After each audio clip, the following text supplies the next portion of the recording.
Hello everyone. Class 8 mathematics chapter number 13 शुरू किया है, डायरेक्ट एंड इनवर्स प्रोपोर्शन। ठीक है, तो एक्सरसाइज 13.1 शुरू करते हैं। क्वेश्चन नंबर 1 देखते हैं।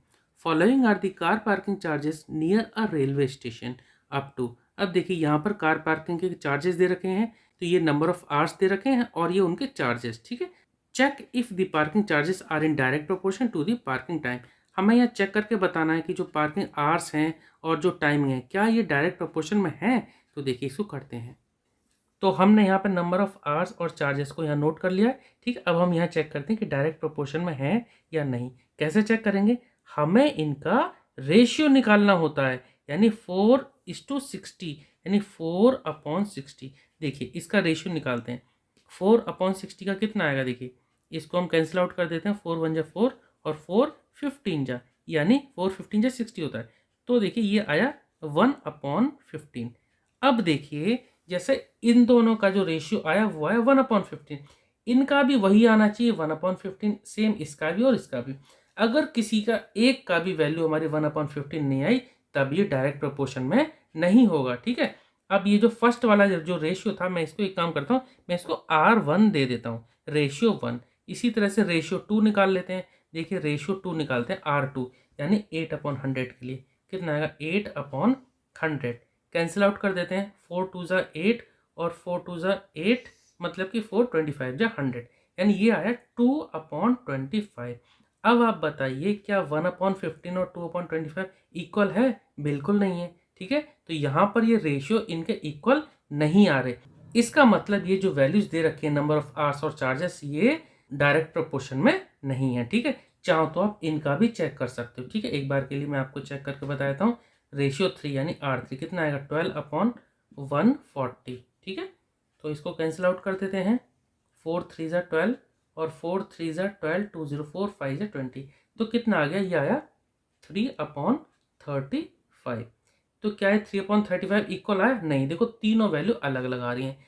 ऐसे ही 24/180 का भी निकाल लेंगे। जब हमारे इनके रेशियो इक्वल नहीं आ रहे, यानी 1/15 इक्वल नहीं है किसके? 2/25 के, और साथ में ये भी इक्वल नहीं है 3/35 के।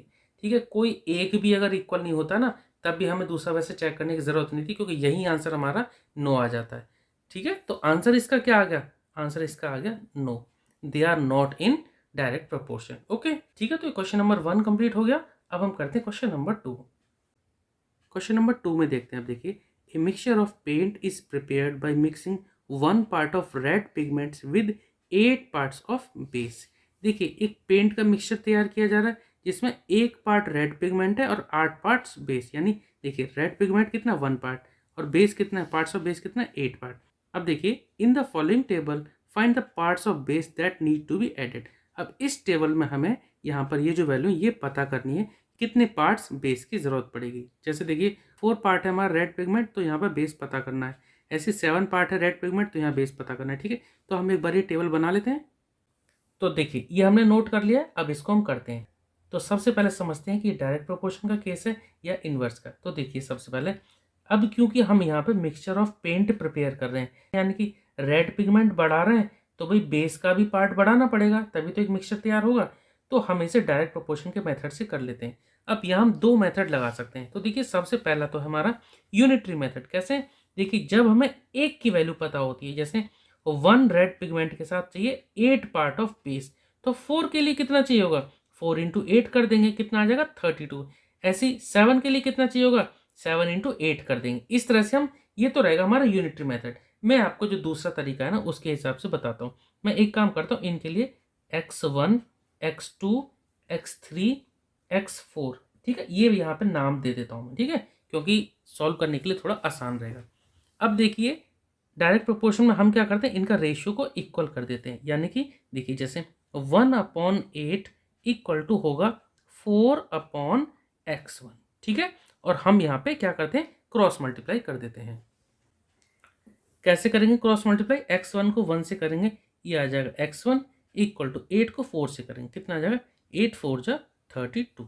तो देखिए x1 यानी यहाँ जो वैल्यू आनी चाहिए कितनी आ जाएगी? 32। इसी तरह से x2 की निकाल लेंगे। देखो अब चाहो तो आप इनको ले लो एक साथ, या फिर आप ये फर्स्ट वाला कॉलम और ये वाला, इनको भी साथ ले सकते हैं। ठीक है, यही वाला ले लेते हैं क्योंकि यहाँ पे वैल्यू छोटी है, कैलकुलेशन में आसानी रहेगी। 1/8 इक्वल टू 7/x2। ठीक है, यहाँ भी क्रॉस मल्टीप्लाई कर लेते हैं। x2 को 1 से मल्टीप्लाई करें, 8 को 7 से। x2 इंटू 1 कितना हो जाएगा, x2 इक्वल टू 8 इंटू 7, 8 7 से कितना हो जाएगा 56। ठीक है, तो ये x2 की वैल्यू कितनी आ गई 56।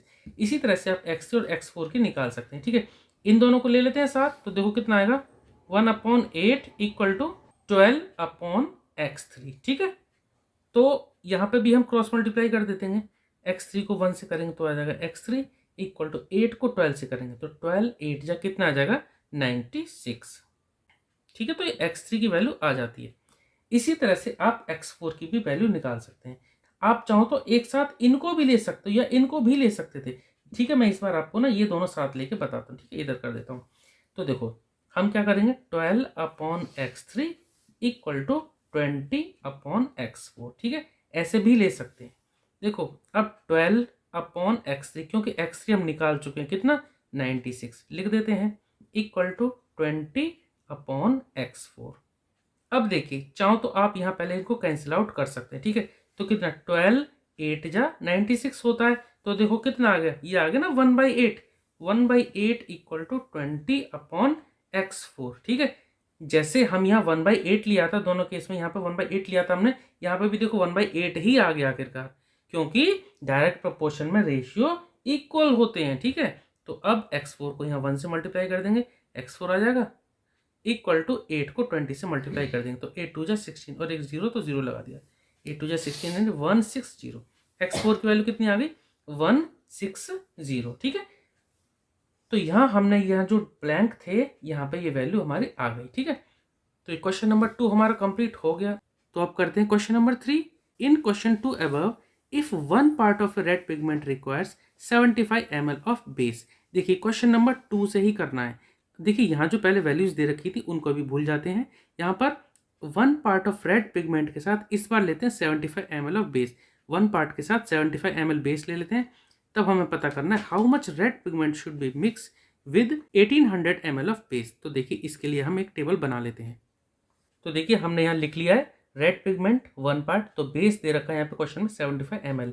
यहाँ हमें पता करना है रेड पिगमेंट कितना यूज होगा अगर पार्ट्स ऑफ बेस है 1800 ml। हम एक काम करते हैं, क्योंकि ये डायरेक्ट प्रोपोर्शन का केस है, तो देखिए हम इसको डायरेक्ट प्रोपोर्शन के तरीके से करते हैं। कैसे करते हैं, हम इनका रेशियो इक्वल कर देते हैं 1/75। यहाँ का जो रेशियो होगा 1/75 ये इक्वल होगा इसके बराबर। यहाँ कोई वैल्यू नहीं दे रखी, हम एक काम करते हैं यहाँ पर x मान लेते हैं। यहाँ जो हमें वैल्यू निकालनी है उसको हमने लिख लिया x, तो x/1800। ठीक है, इसको सॉल्व कर देते हैं। आसानी से हम इसको क्रॉस मल्टीप्लाई कर देंगे। 1800 को 1 से मल्टीप्लाई करेंगे, ये हो जाएगा 1800 इक्वल टू 75 को x से मल्टीप्लाई करेंगे, कितना हो जाएगा 75x। x की वैल्यू निकालनी है, x को यहीं रहने देते हैं और x के साथ जो है 75 है ये दूसरी तरफ जाएगा तो डिवाइड में हो जाएगा, यानी कि 1800 डिवाइड बाई 75। इसको हम 5 से कैंसिल आउट कर देते हैं। 5 15 जा, ठीक है, 5 15 जा 75 होता है, इसको कर देते हैं तो 5 3 जा 15 बचेगा 3 3 0 30, 5 6 जा 30 और एक जीरो ये जीरो। ठीक है, अब ये 15 से वैसे तो ये डायरेक्ट भी कैंसिल आउट हो जाएगा, हम डायरेक्ट 15 से ही कैंसिल आउट कर देते हैं। 15 1 जा 15, 15 2 जा 30 बचेगा 6 6 0 60, 15 4 जा 60। तो कितनी वैल्यू आ गई x इक्वल टू 24 या 24 इक्वल टू x। ठीक है, तो यहाँ पर हमें x की वैल्यू कितनी आ गई 24। तो जो रेड पिगमेंट कितना यूज होगा 24। ठीक है, तो ये जो पार्ट यूज होगा कितना होगा 24। ठीक है, x को हटा के हम यहाँ 24 लिख देंगे। ठीक है, तो ये क्वेश्चन नंबर 3 हमारा कंप्लीट हो गया। आई होप कि आपको समझ में आया होगा। Okay, thank you.